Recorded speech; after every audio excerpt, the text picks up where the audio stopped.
We're going to draft the top rivalries of all time. Unfortunately for Soul, a little embarrassing for Soul, I dominated the Motown draft. Go ahead and check that out. He had a good haul, but mine was just clearly better. I think we both agree. So he's looking for a little redemption here. He's been texting me about all the research he's been doing. I felt a little underprepared, so hopefully I can hang. Very excited. We apologize to all the hockey and the soccer fans. You will not be hearing any hockey or soccer rivalries on this podcast. We do not follow sport closely enough. I'm white, but not that white. This is no hockey out here in the West Coast. So I got the number 1 pick in the last draft, so Soul will get the number 1 pick here. And by the way, the rivalries span across all sports and a couple individual rivalries that we'll throw in there. And we're just going to draft until we feel we can't draft no more. And comment below or who you think's going to win, and maybe we'll post a poll. So with the number 1 overall pick in the sports rivalry draft, the greatest sports rivalries in history, going from the beginnings of time to the modern day, who's your first pick, David? Let's do it here. So for my first pick, this might be a little bit of a shocker to people, but I want the most classic rivalry of all of sports of all time, and one with the longest history here in America, in the United States, and that is obviously the Yankees and the Red Sox. Oh, I did not expect you to do that. Wow. I'm stunned. I thought that was a lock for me. Okay. Came to play. So yeah, Yankees Red Sox. The rivalry starts in 1919, when Babe Ruth was sold to the Yankees. You know what he was sold for? No, what was he sold for? He was sold for tickets to the circus. Confirm this story, but he was sold for tickets to the circus. Seriously, that's what happened. So that's why it's referred to the curse of the Bambino, because the Red Sox didn't win a World Series for 100 years after that. But anyway, continue. Yes. Oh, actually, I have it. I do have. Yeah. What was the exact Harry Frazier, who bought the Red Sox on credit, $500K, big money for 1916. He needed money to finance a Broadway musical. And that musical actually did pay off the loan. But what it also did was start a 86-year period in which the Red Sox did not win the World Series, called the Curse of the Bambino. But this rivalry even spans further back than just baseball, because for those listeners who are not in the States, all 0 of you, Boston and New York are one of the first cities here in the great states. And Boston had kind of the hot start. Boston was supposed to be the place for the intellectuals, for the cultural, for the artistic, the economic power of the United States. And New York City was kind of seen at this lower, dirty place. But then New York started to take over with the Industrial Revolution, manufacturing, shipping, things like that. And now, I mean, if you meet a New Yorker, you know what they think about New York. There's no place in the world that's better. And so that's a big part of the reason why that debate is a thing. But yeah, I mean, I guess let's just look at the numbers here. So the Yankees and Red Sox, let's try to find some big games that they had. Well, let's see. Let's talk about how the streak ended. So the Red Sox did eventually win a World Series championship. I remember watching this. Yes, by sweeping St. Louis in the 2004 World Series. Wait. Go back. No. You didn't talk about when they beat the Yankees. Yes, I was just about to get to that. Sorry. I was just about to get to that. Yeah. Who cares about the Cardinals? Go ahead. Yes, so the Red Sox did beat the Yankees in that ALCS championship.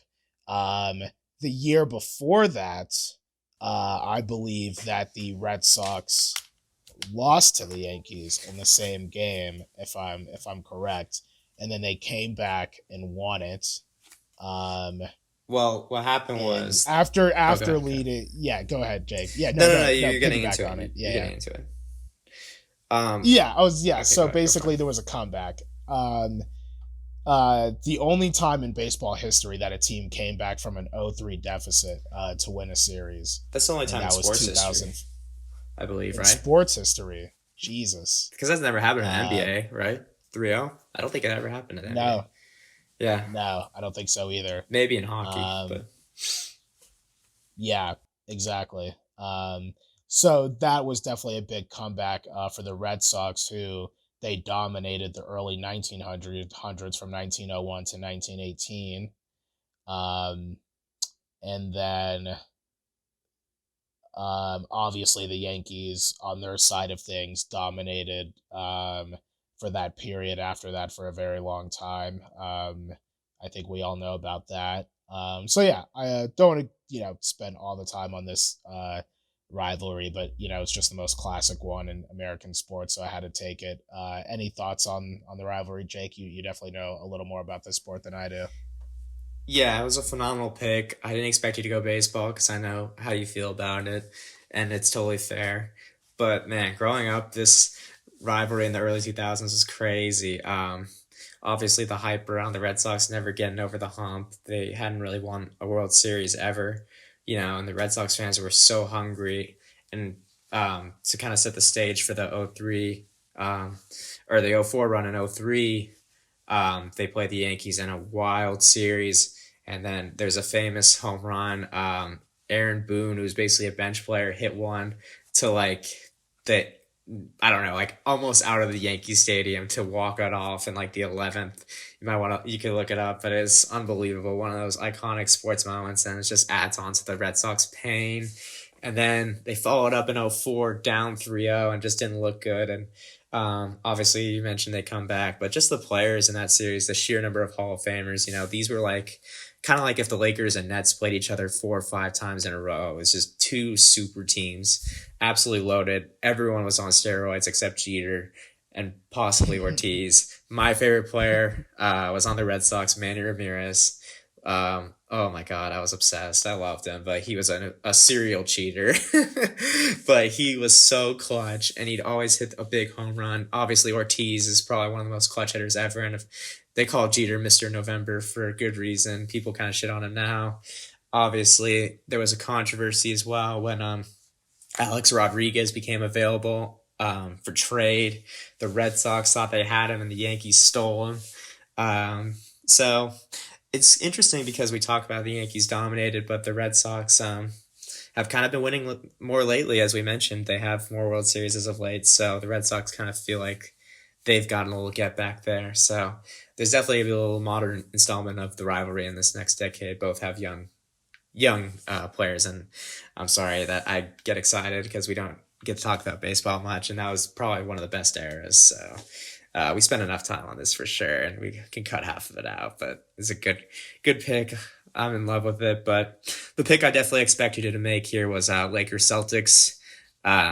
This is an easy choice for me. I think it's the best rivalry in sports, personally. Maybe it doesn't have the same intensity as some of the other rivalries we're going to talk about, or even the Yankees Red Sox. But man, I love when these teams play each other, and they actually play each other Friday, which is kind of the reason we thought of this draft. Lakers should win that, but fingers crossed. I definitely get immense joy whenever the Celtics lose, and especially when we beat them. And Celtics definitely dominated the early parts of this rivalry with those great teams in the '60s. We had never beaten them. Even there's a famous game where we had the first super team with Jerry West and Wilt Chamberlain. We get to Game 7. There's the Celtics players notice the balloons hanging up in the rafters. They get pissed. They come out swinging, and they get the win. Even though the real reason why they won, that no one wants to talk about, is Wilt Chamberlain was benched in the fourth quarter by that asshole coach. and so the Celtics were able to get the win. But that's okay. I'm over it. I wasn't alive then to see it. And then obviously it gets rekindled in the 80s when two players named Magic Johnson and Larry Bird go 1-2 overall to both teams. And that's the best rivalry of the 80s. Lakers kind of got the best of them in that one, winning 2 times. Celtics won 1, but Lakers won 5 championships overall in the decade. Celtics obviously played at a much tougher conference at the time, but Magic was better than Larry, and that's what it comes down to. I don't want to hear any of you arguing for Larry ever. And then, of course, on our I was actually at a couple of these games. The Celtics formed really the first modern super team. They get Garnett, who just released a documentary. We'll talk about it next week, David. You should watch it. It was really well done.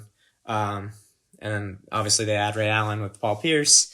Rondo, they beat us in 2008 when we got Powell. We were lucky to be in the finals, but they felt like that was an even matchup, I guess. And then we run it back in 2010. Go 7, we get the win with our test game winner in the 4th. And so it's just been a great rivalry. I've definitely broken it down a lot, but I know this means a lot to you too. So go ahead and discuss your thoughts on this rivalry. Yeah, definitely. An incredible rivalry. Both teams have been around forever. Both teams played even before the NBA was formed. Yeah. So there's a lot of history that goes back there. Um, and I think kind of the interesting thing is kind of predicting when this rivalry comes back, right? Because we're in sort of a different era of the NBA right now. You did mention the modern super team, where we see things change a lot, right? The landscape of who can be at the top changes a bit, where back in the day, maybe it wasn't as much of the case. Maybe if we never got LeBron, maybe if we stuck kind of with those young players we had back then and they started to develop along, parallel to, Tatum and Jalen's and all those young guys in Boston's development, maybe we would see more parallels between players. Because one of the best things about rivalry is kind of like you said, it's the Bird, the Johnson, it's the Wilts and Bill Russells. It's these players who we kind of look at side by side and kind of and look how they're doing against each other, coaching in the same way.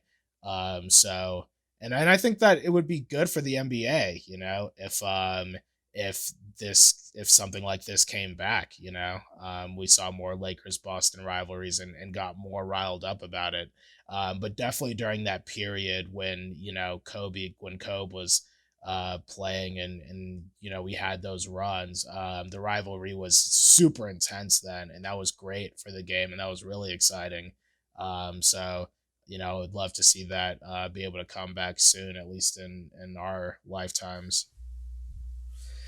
Yeah, I'll never forget when the 2010 finals are going on, and I used to listen to a lot of LA sports radio back in the day, and Freddie Coleman was on. He's talking about like, you guys really need to appreciate this because you might not see this again for a while. I was like thinking like, no way, like these guys are gonna be here all the time, at least once or twice more, and you know, it's been 10 years now, and neither team, well, not neither team, the teams haven't played each other again. It's more what I was trying to say, and you know. I think it's going to be a while because Lakers are kind of in the championship hunt right now. Boston's not really there. And, Boston has a lot of picks. Tatum will keep getting better.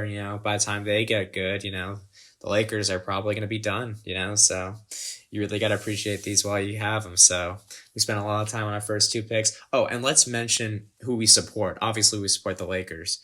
But, like, who do you Ooh, this is a tough one for me, but who do you support in the Yankees Red Sox rivalry, for example? We should mention who we pull for when we watch these.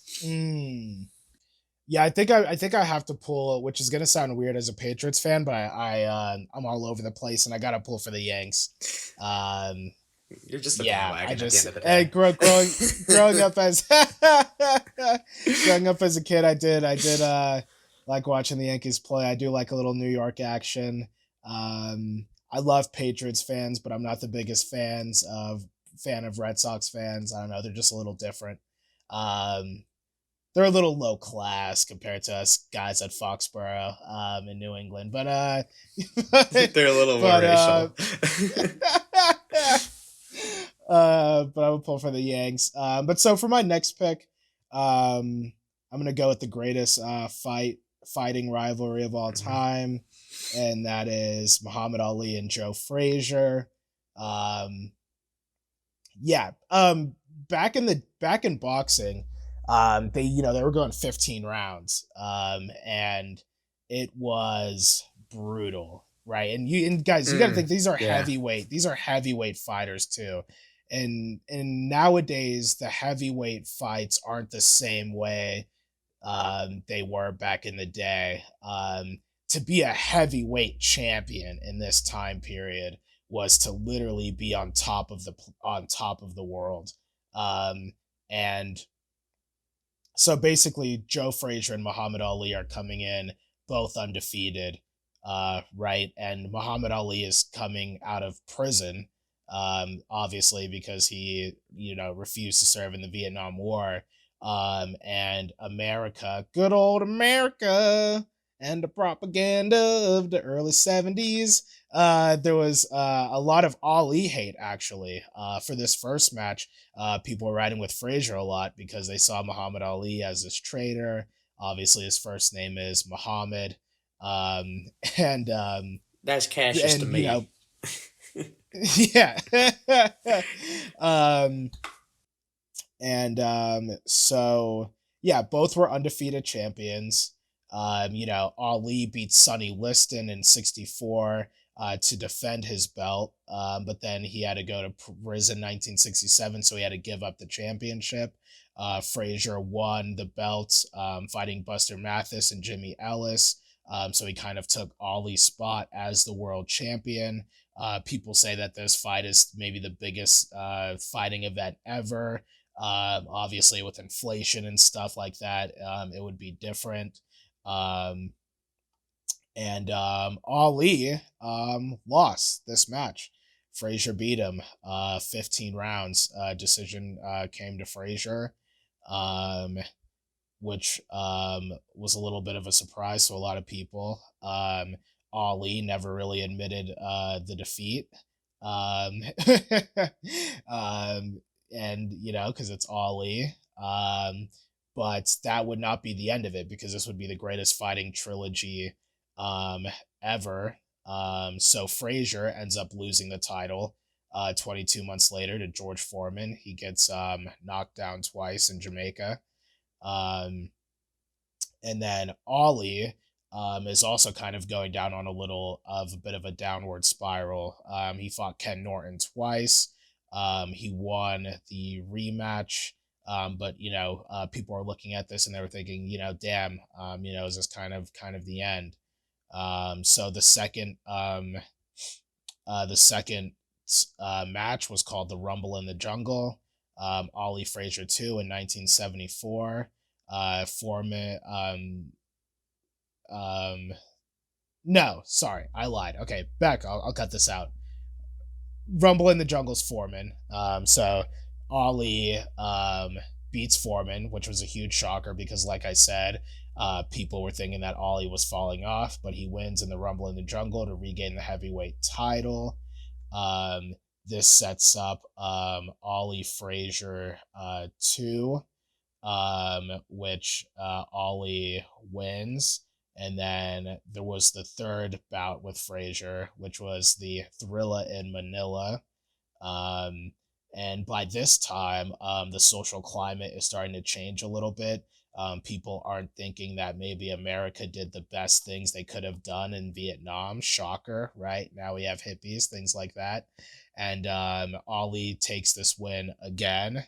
And he's seen as a champion of the people. Fun fact about this fight is that while this fight was going on, it provided cover for an activist group called the Citizens Commission to investigate the FBI to pull off a burglary at the FBI office in Pennsylvania, which is the burglary that exposed COINTELPRO operations. If you guys aren't familiar, COINTELPRO operations were operations that the FBI was doing around that time period, to spy on civil rights movements and anti-war movements, and sort of do, counter propaganda, counter targets, arrests, things like that. So pretty huge moment in American history. Very, very culturally significant, especially with the times that were going on. So yeah, that's Ali Frazier. Go watch the fights, and yeah, there Uh, it is. Obviously, platinum pick and excellent explanation. I'm glad you got it because I learned a lot there.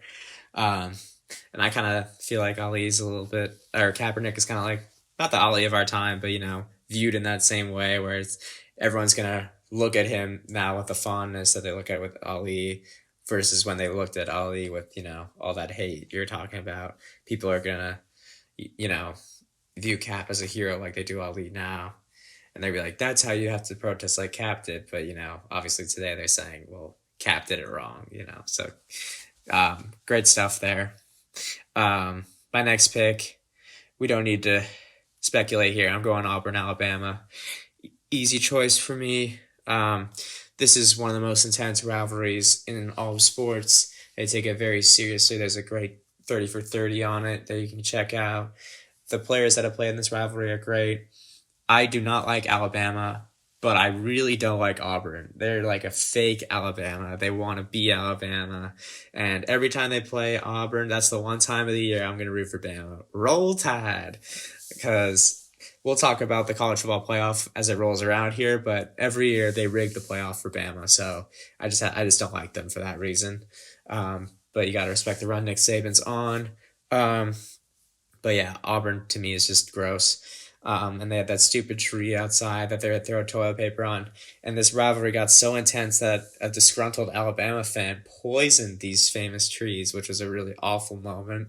Um, you know, and people take this shit really seriously. It's one of those just old school grinded out rivalries, and Alabama's kind of dominated. But I just think whenever they play, man, and I think everyone knows what they were when they saw that kick six to win it at Jordan Hare. I mean, it's always intense, no matter the ranking. And I think that's just the sign of a great rivalry. So that's my pick. I think I got a first round pick in the second round, so I'm happy. I think we've made some platinum picks here for sure. Nice. Yeah, Yeah. I don't have too much to add on that, but yeah, definitely a really great pick. Um, Now I wonder what I want my next pick to be. Because you Now did it's do a gonna start team, to but I, get it's gonna start to get interesting. You got to be really creative with these next few picks, I think. all right. Well, I'm gonna do it just because I want to talk about it. Um, and so you might already know what that's gonna be, and that's going to be Tom Brady versus Peyton Manning. I had that one. I Um, had that one written down. Yeah, that's a good pick. Bit of a reach, but probably, good pick. yeah, it doesn't seem like too much of a big deal now, but I think that when both of these guys were at their prime, it Oh, was this a is a very big great deal. rivalry. Great rivalry. Um, because um, because the Colts were one of the only teams really who were putting it on the Patriots at times. The second best team in, like, if not to cut you off, the Patriots are the best team in the NFL. The Colts were definitely the second best team, and they would have won Yeah, a lot of Super Bowls if it wasn't for the Patriots because the NFC was pretty soft. But ex- anyway, go ahead. exactly. Yeah, and exactly just like you said, would have won a lot of Super Bowls if it wasn't for the Patriots. But also on the flip side of things too, Brady might have had more Super Bowls if it wasn't for Manning. So Brady basically won the Colts Patriots series 8-4, and then the Broncos Patriots series 3-2. But in the playoffs, so both Brady and Manning met 5 times in the playoffs. Manning won 3 of them. 4 of the 5 matchups were in the AFC Championship game, with Manning winning 3 of the 4. Does Colts that include 2006, and then Denver? yeah, yep, Colts Okay. 2006, and then Broncos 2013 and 2015. And the winner of each of these playoff matchups went on to represent the AFC in the Super Bowl, Mm. um, which is pretty incredible there. And yeah, I mean, with these guys, it's like, the two best quarterbacks, of all time. And both coming in at a similar point in their careers. Manning came in a little earlier in the 98 draft. Brady obviously came in, in 2000, taking over for Bledsoe. Um, and the fun thing about these guys is that obviously, they love each other, but even now in their older years, the trash talk still goes on. You could tell that they both have a lot of respect for each other. um Obviously, and Peyton even was able to sort of indirectly affect Brady with his inbred brother, Eli Manning. Um, and and so, maybe it could be Brady versus the Manning family if we really want to look at it that way. Um, because Some call that a obviously Eli was. rivalry, but it's not a rivalry when, only one side wins there, David. Eli's Tom's Poppy. But yeah, both have great careers. Obviously, Brady's career is still going. So we obviously know who ended up coming out on top on that one. And also one of my favorite rivalries to talk about because it just even shows how great Brady is, right? When we talk about, oh, who's like Brady's like contemporary competitors. Oh, it's a guy with 2 chips. And 5 Just had to MVPs. put that out there. And no, obviously Manning is, goated. And it just shows that because he gave Brady so much trouble, they gave each other trouble. And yeah, it's something we'll never see again. Something that recently ended, but a really great rivalry. So yeah, what do you got? What do you got, Jake? Yeah, that was a great pick. And to add on to your point, people forget that Colts team. People remember Patriots going undefeated, but the Colts also went undefeated. Although they chose to rest some players against the Jets in one of their last games, and they didn't technically all go undefeated, but just speaks to the greatness of both guys. And I think the 1 and 2 best quarterbacks ever. And Peyton would have won a lot more if it wasn't for Tom. And so yeah, you spoke on that, and it's a great pick. I know you're happy because Tom got the best of him. Um, so you spoke about contemporaries. I have another pick that I like, but I'm going to stick to the theme here of mid 2000s football. I'm going to go Steelers Ravens. I love this rivalry. Growing up, it was the shit. Big Ben, I've spoke on already in this podcast how much I love him, and people kind of shit on him now, but they forget how great he was. He played one of these games I'll never forget in a walking boot. He's just a tough son of a bitch. So these two always just play classic games, even now, but it was different back in the day because of Ed Reed and Troy Polamalu, two of the best defensive players ever. In every big spot, those two would always seem to make a big play. Polamalu obviously has a million in these games specifically. And then Ray Lewis, to me, who's the best defensive player of the decade at least. Obviously there's a lot of great defensive players, but Ray Lewis was something different. And just the greatness that was on the field for those games, the caliber of the games they would always play.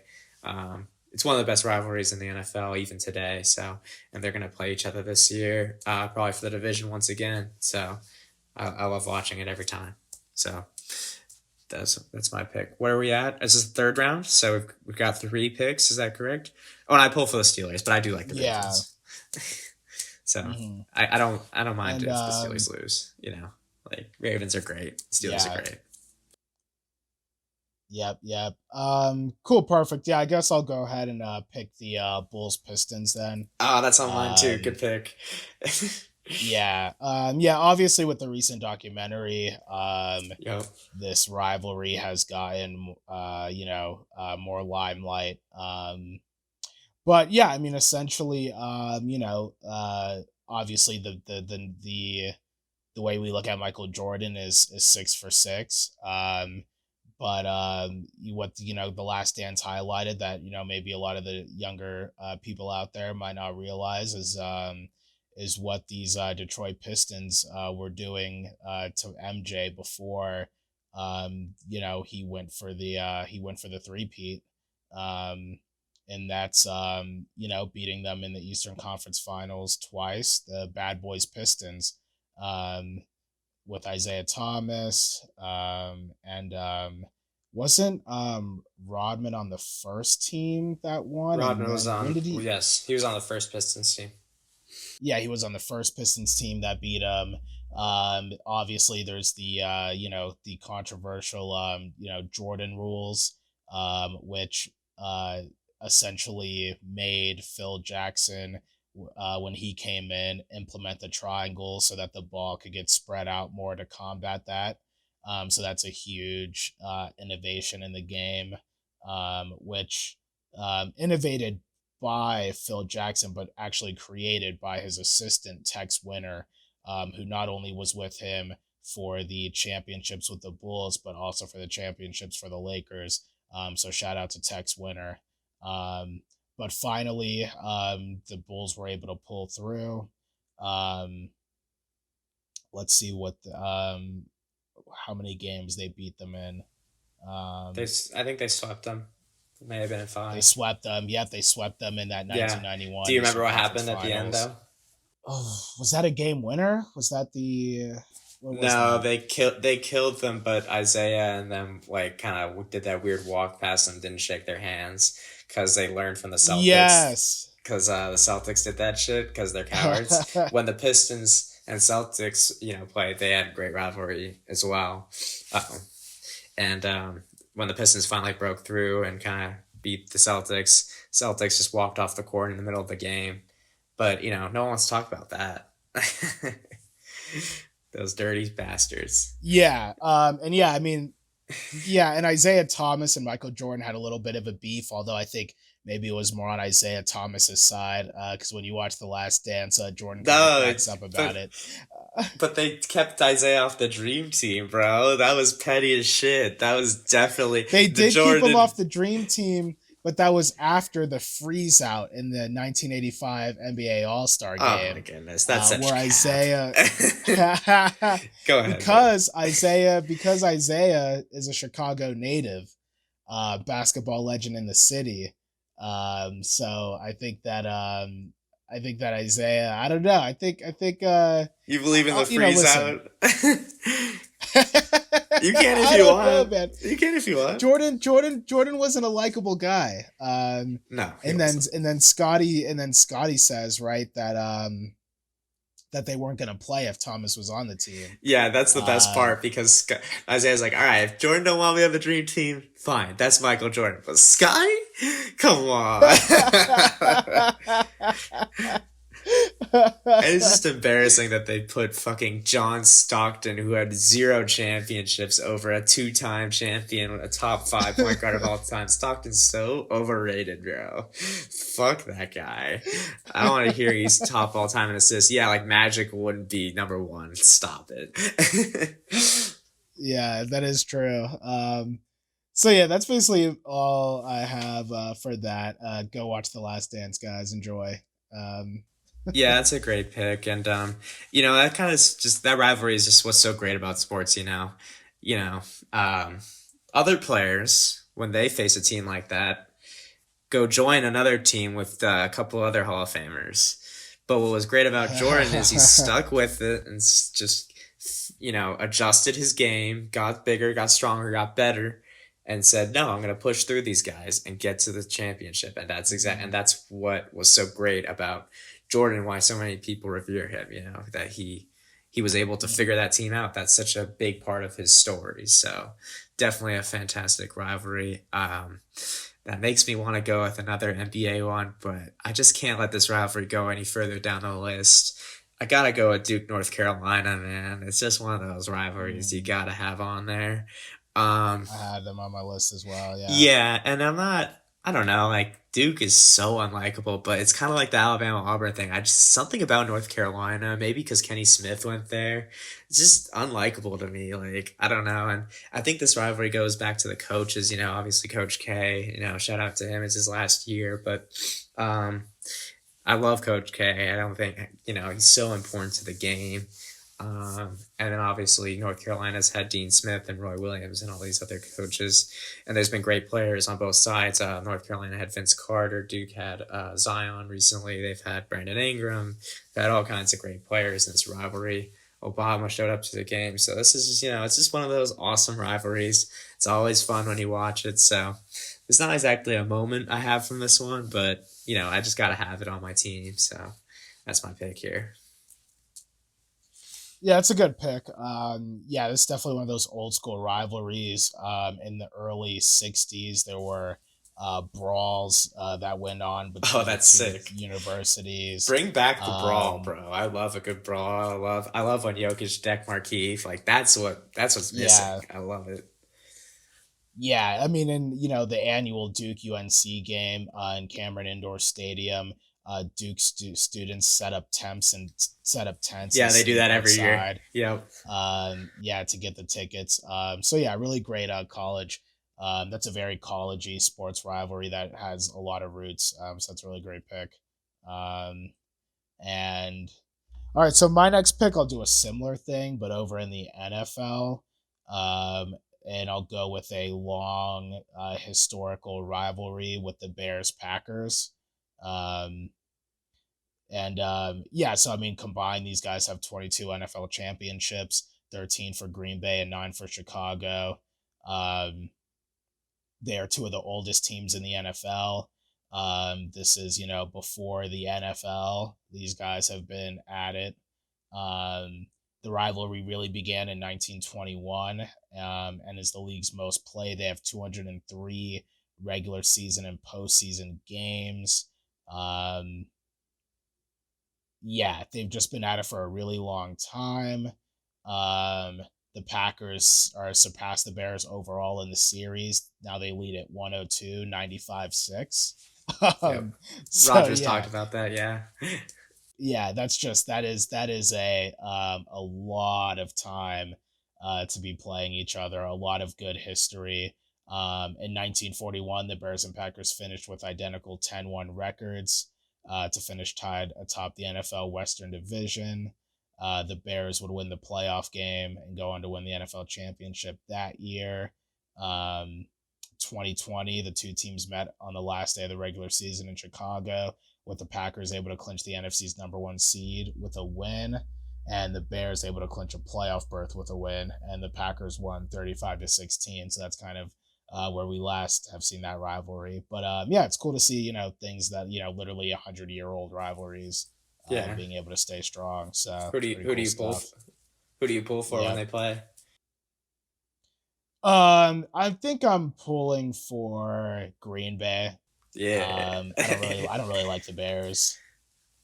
Yeah, me Yeah. neither. And it's something, it's weird. Like the Bears haven't been good in our lifetime, and obviously, if I was like alive in the '80s, I'd probably like the Bears more because of Walter Payton Yeah. and Mike Ditka and all those guys.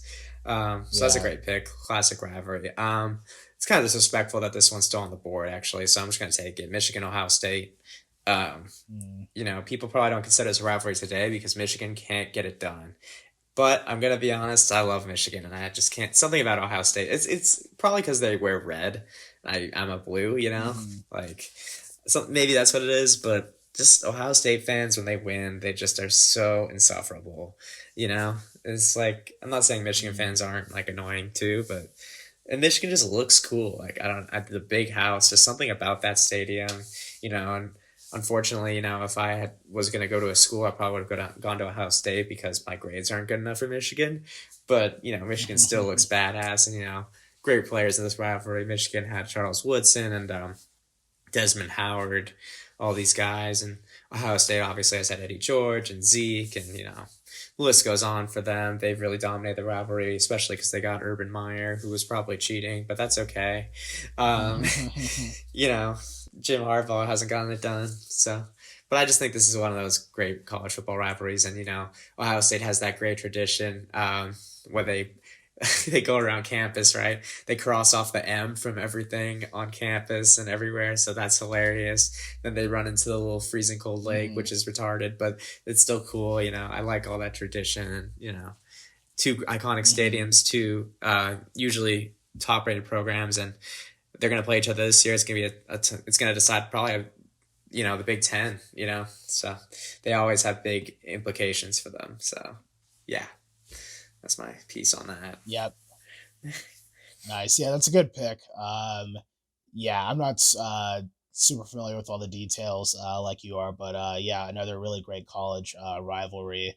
Um, yeah, it would have been interesting if we went to a school like that, right? Where we had, obviously, CU, we have our beef with Oh, it some would be so teams. intense. Even like an SEC school, dude. Yeah, they take this like it's like they talk about it all day. Yeah, our games are very chill, but Yeah, good pick.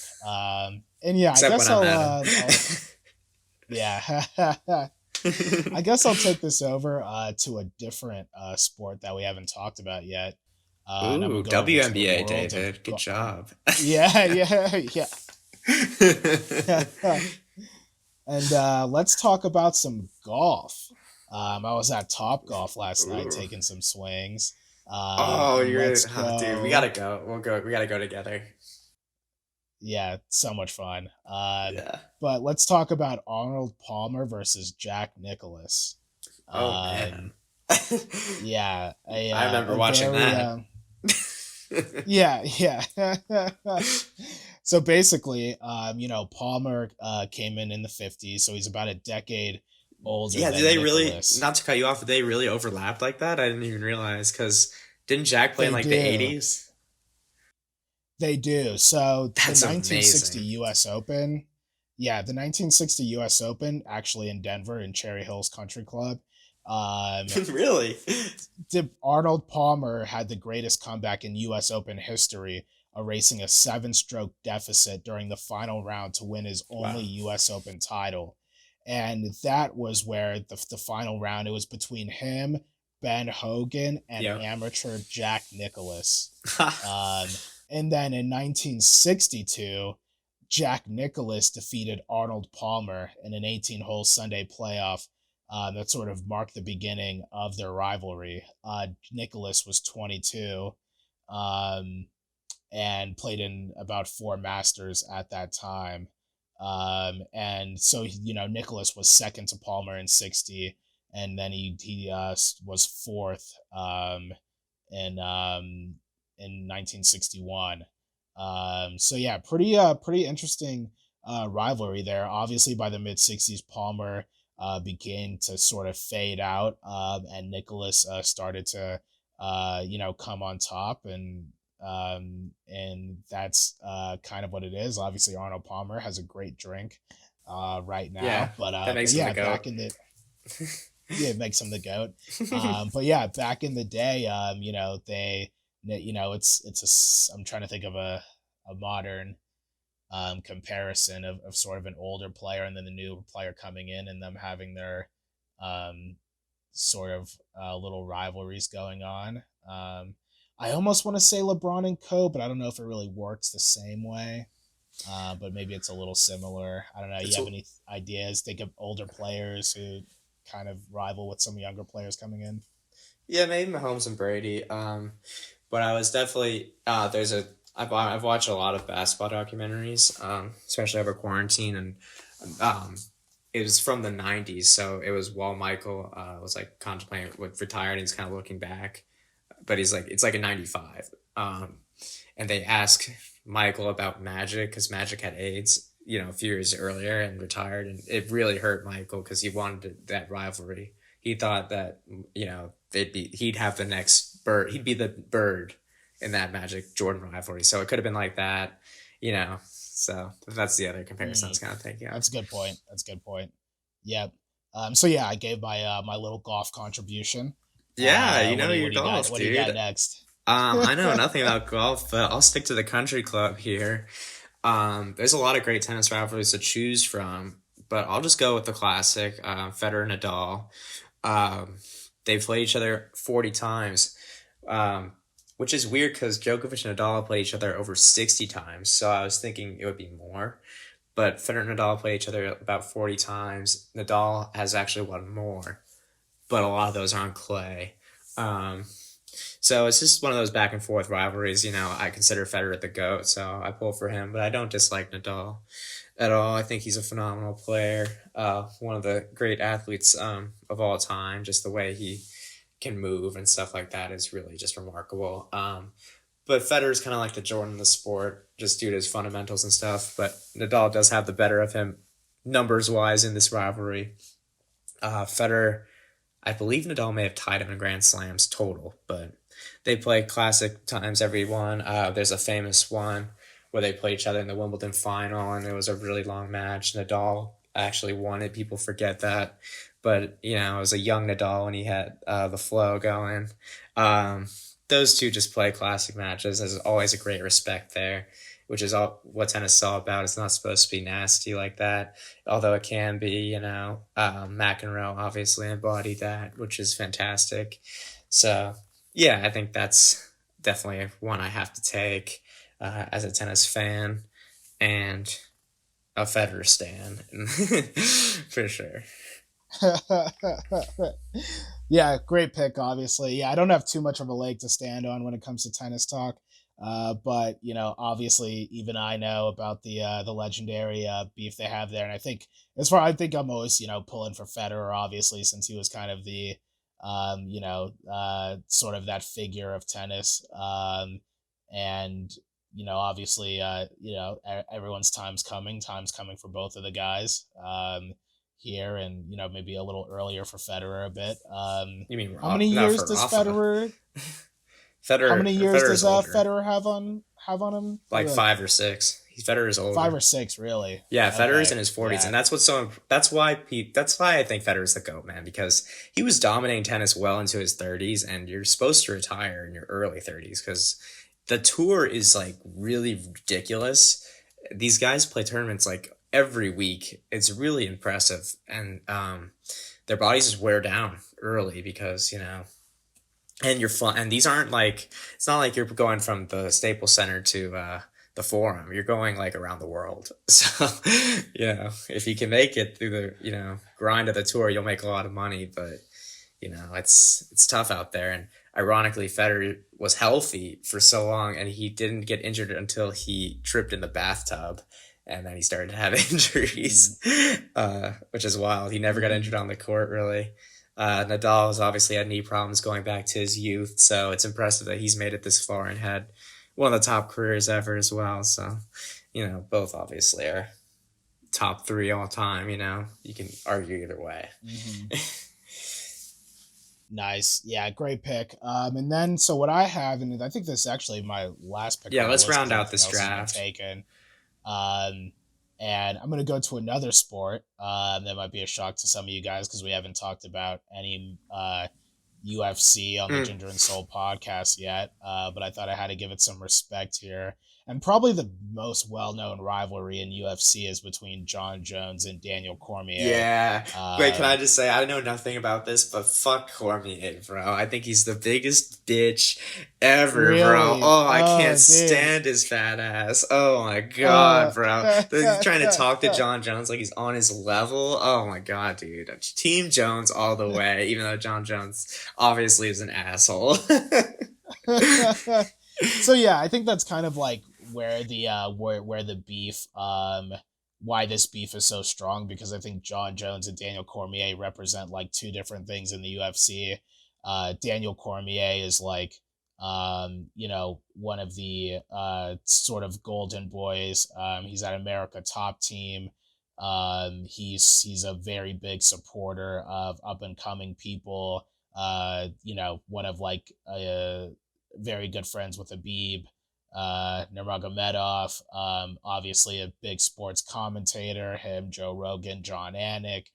He sort of represents this other, don't get me wrong, Daniel Cormier is a bad boy too, but he's not as bad of a boy as Jon Jones. And that's kind of where they sort of clash, right? And Jon Jones is actually the youngest heavyweight champion ever at 23, and Daniel Cormier I think has about 8 years on Jon Jones. So on Really? when Jon Jones, yeah, so when Jon Jones and Cormier first met up to fight in UFC 182, Daniel Cormier was a bit older than he was. Um, Cormier lost that match, Of and course he did. then Has he ever beat they Jon were Jones? supposed. No, they fought twice and That's he right. lost both times. The first time was by decision, and then Jon Jones and Cormier were supposed to have a rematch, but then Jon got busted for the juicy juice, Oh, is he and just? then Oh. their and then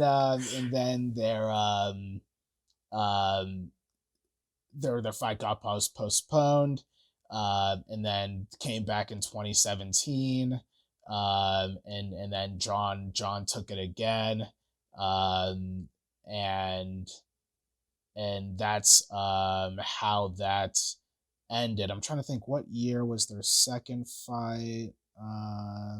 Yeah, that was 2017. And then Jon Jones had a third suspension after that fight again Didn't for the he get into doping. like a DUI or something fucked up? Jon Yeah, he had a Jones. DUI at some point as well, Yeah. too. But that's kind of one of the most interesting things about the beef, right? Is that you have this guy, Jon Jones, who is this like this wonder kind, right? He's just like this boy genius talent.